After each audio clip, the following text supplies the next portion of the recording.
Bonjour et bienvenue à cette nouvelle vidéo de la chaîne Un brin d'ADN. Et pour cette vidéo-ci, qui va être la troisième du genre, je refais une vidéo sur les noms des Canadiens français qui ont émigré aux États-Unis et dont le nom de famille a donc changé en cours de route. Donc on va voir dans cette vidéo-ci 5 nouveaux cas de noms qui ont été transformés.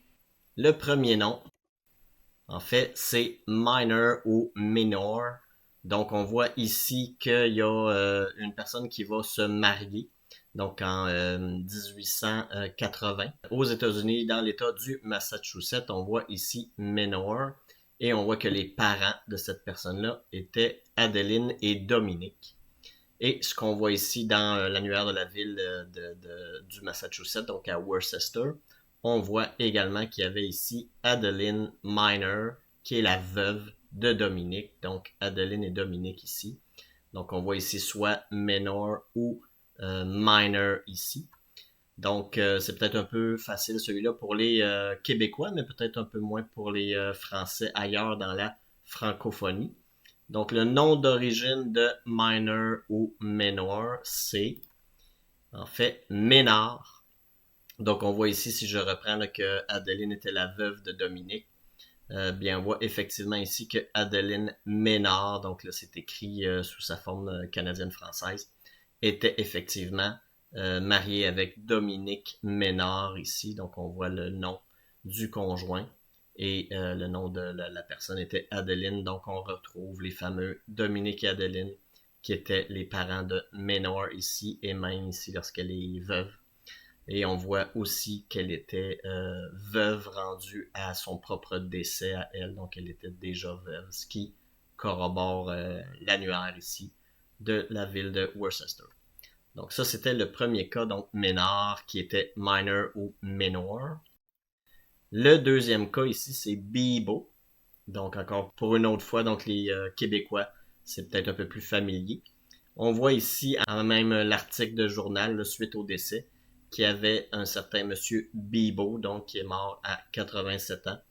Et dans le même article de journal, donc on voit que plus loin, il y est mention ici qu'il avait un frère qui s'appelait Ralph Bibo.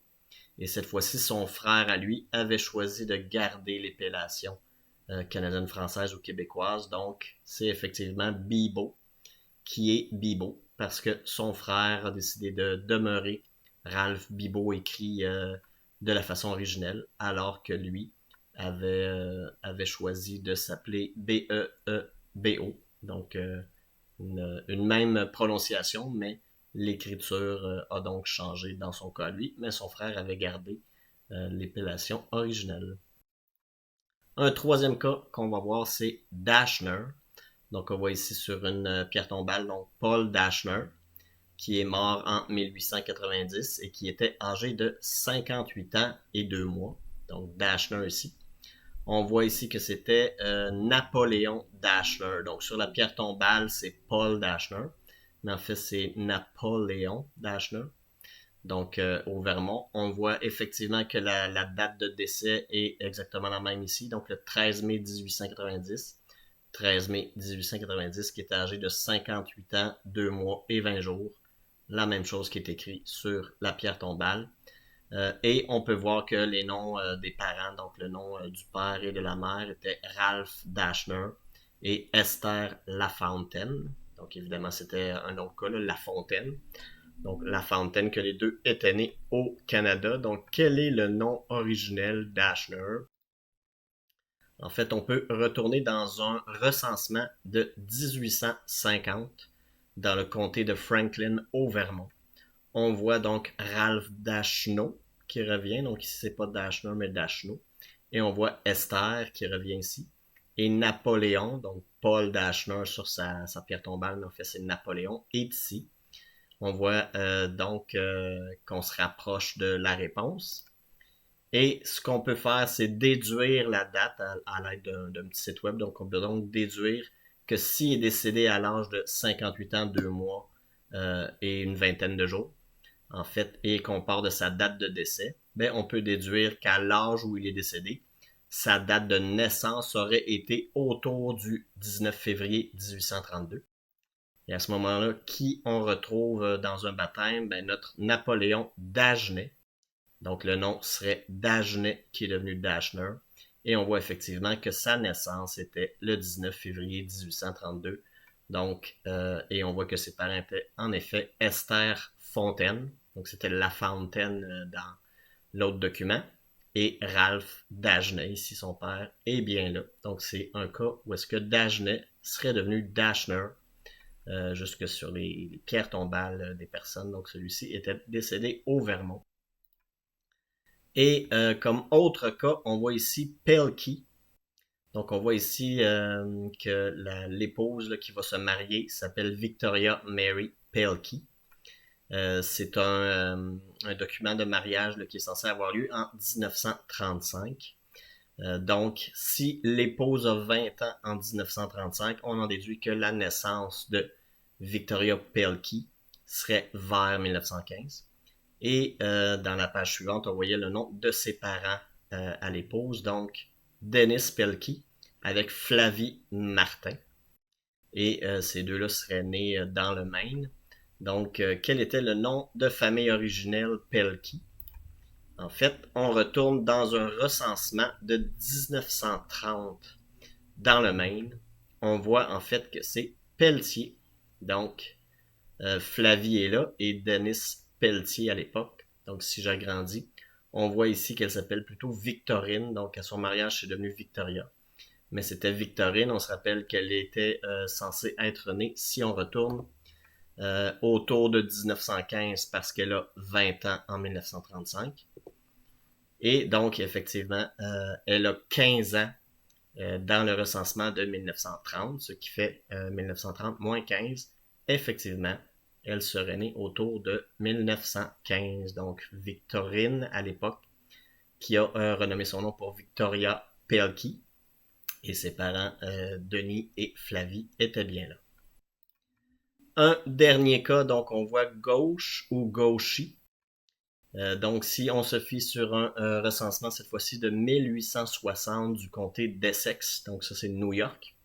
Donc en 1860, on voit effectivement Lawrence Gauche et on voit Pauline qui est son épouse, avec une série d'enfants ici.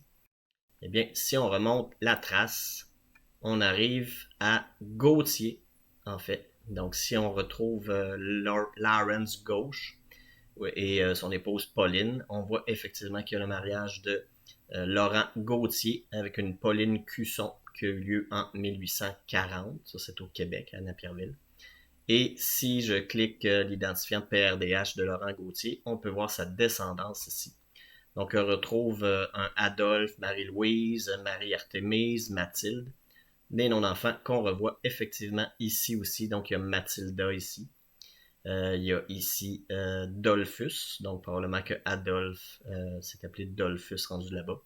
Et il y a effectivement une Louise, donc Marie-Louise ici, Mathilda qui revient ici. Et je crois qu'ici c'est Artémise, une autre façon peut-être d'épeler Artémise, là, qui a 12 ans. Donc ça c'est un recensement de 1860. Donc si on se rappelle ici, c'était New York en 1860. Donc, en 1860, Mathilda avait 8 ans. Donc, si on fait 1860 moins 8, on arrive effectivement autour de 1852 pour sa naissance. Même chose pour Dolphus, qui avait 18 ans, donc 10 ans de moins. Donc, on voit ici Adolphe, effectivement, 1841. Donc, c'est pas exactement 10 ans de moins, mais on se rappelle que quand il y a les recensements, c'est pas non plus le 1er janvier là, que ceux qui faisaient les recensements se déplaçaient de maison en maison. C'était étalé sur quelques semaines ou mois. Donc, c'est normal que des fois, il y ait une différence peut-être d'une année sur les documents, mais c'est parce que les gens faisaient les recensements à des périodes différentes dans l'année, mais il y a quand même à peu près une dizaine d'années entre Mathilde et Adolphe. Donc, même chose ici, Dolphus et Mathilde, qui est ici, 8 ans, 18 ans. Donc, c'est un autre cas, donc Gauthier, qui est devenu Gauthier. Donc voilà, c'était 5 nouveaux cas que je voulais vous présenter dans cette série-là, donc troisième petite vidéo là-dessus. J'ai passé quand même un peu rapidement sur la recherche, là. Évidemment, normalement, il faudrait avoir encore plus de documents que ça pour avoir la vraie preuve. Mais j'ai quand même fait une ébauche là, du genre de recherche qu'on peut faire pour s'assurer que sur une pierre tombale, là, quelque chose qui est gravé, on puisse remonter divers documents, des documents de mariage, de recensement, autant de mariage au Québec que dans les autres États. Ça nous aide à remonter avec l'âge des personnes et les dates de naissance, comment le nom a pu évoluer. Donc, merci beaucoup pour votre écoute et à la prochaine.